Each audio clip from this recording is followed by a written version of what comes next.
Hi, everyone. I'm Elissa Slotkin. I'm honored to have the opportunity to speak tonight. It's late, so I promise to be a lot shorter than what you just watched. I won't take it personally if you've never heard of me. I'm the new senator from the great state of Michigan, where I grew up. I've been in public service my entire life because I happened to be in New York City on 9/11 when the Twin Towers came down. Before the smoke cleared, I knew I wanted to make a life in national security. I was recruited by the CIA and did 3 tours in Iraq alongside the military. In between, I worked at the White House under President Bush and President Obama, 2 very different leaders who both believed that America is exceptional. You can find that same sense of patriotism here in Wyandotte, Michigan, where I'm speaking from tonight. It's a working-class town just south of Detroit. President Trump and I both won here in November. It might not seem like it, but plenty of places like this still exist across the United States. Places where people believe that if you work hard and play by the rules, you should do well and your kids should do better. It reminds me of how I grew up. My dad was a lifelong Republican, my mom a lifelong Democrat. But it was never a big deal because we had shared values that were bigger than any one party. We just went through another fraught election season. Americans made it clear that prices are too high and that the government needs to be more responsive to their needs. America wants change, but there's a responsible way to make change and a reckless way. And we can make that change without forgetting who we are as a country and as a democracy. So that's what I'm going to lay out tonight. Because whether you're from Wyandotte or Wichita, most Americans share 3 core beliefs: that the middle class is the engine of our country, that strong national security protects us from harm, and that our democracy, no matter how messy, is unparalleled and worth fighting for. Let's start with the economy. Michigan literally invented the middle class, the revolutionary idea that you could work at an auto plant and afford the car you were building. That's the American dream. And in order to expand and protect the middle class, we have to do a few basic things. We need to bring down the price of things we spend the most money on: groceries, housing, healthcare. We need to make more things in America with good-paying union jobs and bring our supply chains back home from places like China. We need to give American businesses the certainty they need to invest and create the jobs of the future.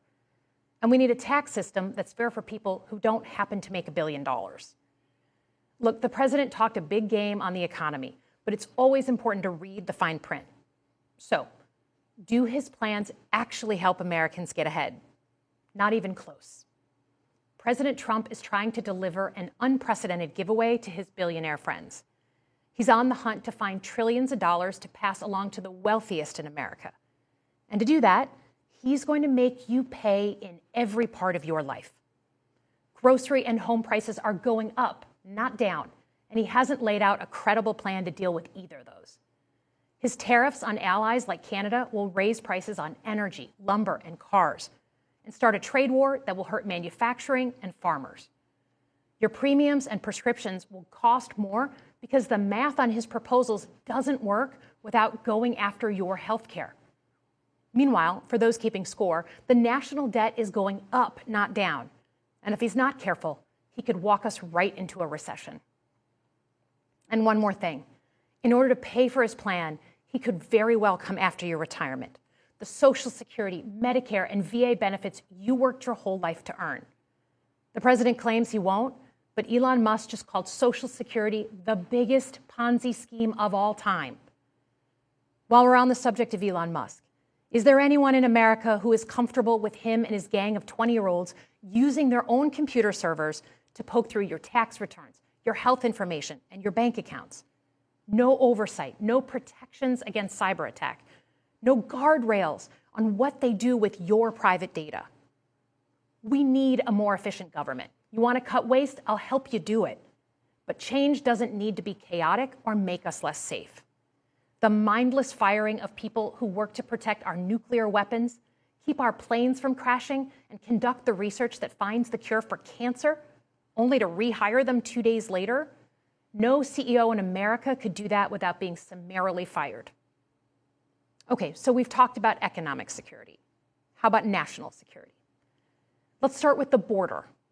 As someone who spent my whole career protecting our homeland, Every country deserves to know who and what is coming across its border, period. Democrats and Republicans should all be for that. But securing the border without actually fixing our broken immigration system is dealing with the symptom and not the disease. America is a nation of immigrants. We need a functional system keyed to the needs of our economy that allows vetted people to come and work here legally. So I look forward to the president's plan on that. Because here's the thing. Today's world is deeply interconnected. Migration, cyber threats, AI, environmental destruction, terrorism. One nation cannot face these issues alone. We need friends in all corners, and our safety depends on it. President Trump loves to say peace through strength. That's actually a line he stole from Ronald Reagan. But let me tell you, after the spectacle that just took place in the Oval Office last week, Reagan must be rolling in his grave.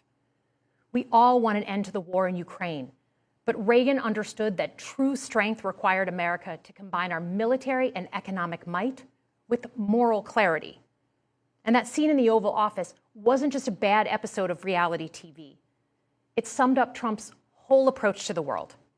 He believes in cozying up to dictators like Vladimir Putin and kicking our friends like the Canadians in the teeth. He sees American leadership as merely a series of real estate transactions. As a Cold War kid, I'm thankful it was Reagan and not Trump in office in the 1980s. Trump would have lost us the Cold War. Donald Trump's actions suggest that in his heart, he doesn't believe we're an exceptional nation. He clearly doesn't think we should lead the world. Look, America is not perfect, but I stand with the majority of Americans who believe we are still exceptional, unparalleled. And I would rather have American leadership over Chinese or Russian leadership any day of the week. Because for generations, America has offered something better. Our security and our prosperity, yes, but our democracy, our very system of government, has been the aspiration of the world. And right now, it's at risk. It's at risk when the president decides you can pick and choose what rules you want to follow, when he ignores court orders and the Constitution itself, or when elected leaders stand by and just let it happen. But it's also at risk when the president pits Americans against each other, when he demonizes those who are different and tells certain people they shouldn't be included. Because America is not just a patch of land between two oceans. We are more than that. Generations have fought and died to secure the fundamental rights that define us. Those rights and the fight for them make us who we are. We're a nation of strivers, risk takers, innovators, and we are never satisfied. That is America's superpower. And look, I've lived and worked in many countries. I've seen democracies flicker out. I've seen what life is like when a government is rigged. You can't open a business without paying off a corrupt official. You can't criticize the guys in charge without getting a knock at the door in the middle of the night. So as much as we need to make our government more responsive to our lives today, don't for one moment fool yourself that democracy isn't precious and worth saving. But how do we actually do that? I know a lot of you have been asking that question. First, don't tune out. It's easy to be exhausted, but America needs you now more than ever. If previous generations had not fought for this democracy, where would we be today? Second, hold your elected officials, including me, accountable. Watch how they're voting. Go to town halls and demand they take action. That's as American as apple pie. Third, organize.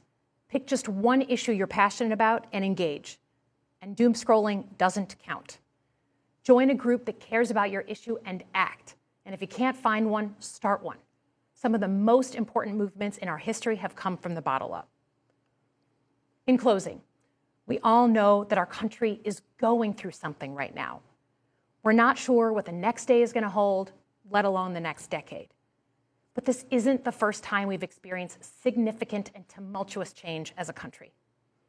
I'm a student of history, and we've gone through periods of political instability before. And ultimately, we've chosen to keep changing this country for the better. But every single time, we've only gotten through those moments because of two things: engaged citizens and principled leaders. Engaged citizens who do a little bit more than they're used to doing to fight for the things that they care about, and principled leaders who are ready to receive the ball and do something about it. So thank you tonight for caring about your country.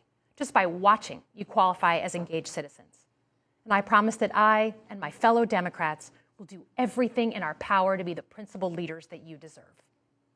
Good night, everyone.